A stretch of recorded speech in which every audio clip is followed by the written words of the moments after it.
Hi, today I want to talk to you about how I typically prepare homeopathic medicines. There are many different ways of prescribing that would be catered to you specifically or the issues that you're dealing with specifically. Your practitioner will tell you exactly how they would like you to do.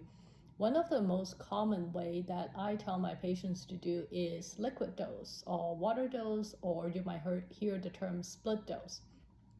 What it means is instead of taking one of the pellet under your tongue to let it dissolve, we put it in a liquid medium, in this case, water.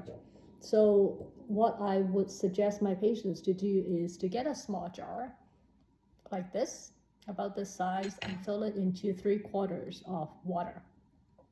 Some will tell you specifically to use 4 ounces of water, but it doesn't need to be that exact in my view. So as long as you leave some room for the water to move, and that would be good. And I use filtered water myself, but you can also use distilled water. The idea is to make sure that there's no other contaminant in your water.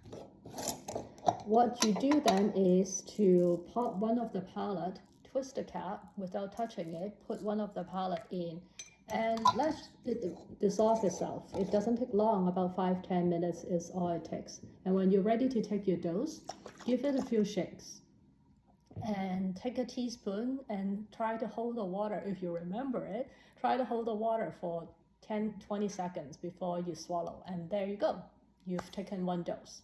I quite often suggest my patients to do it this way, particularly if I know I want them to take more doses, more than 1 dose over a period of time, either in a short period, like for a fever or cold or sore throat, that kind of acute issue where you want to take multiple doses throughout the day to make sure that you quickly address the issue, or for chronic issues that is over a few days or over a few weeks.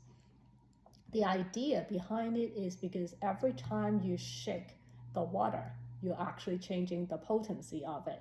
And that means your body has something new that it needs to react to, something slightly different that draws and that captures the attention, but without it so different that it might overwhelm the system.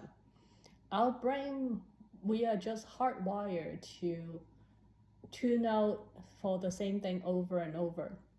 Our brain, from neuroscience research, we know that our brain look for something new. They are trying to figure out what is different. So by changing the potency slightly, it draws that attention. It brings that focus into, hey, this is some of the things, this is something that you need to pay attention to. And that helps to stimulate your body to react to it, to bring balance back, and to address whatever issue that the medicine is going to work on. So hopefully this helps. If you have any issues about how to take your medication, please refer back to your practitioner.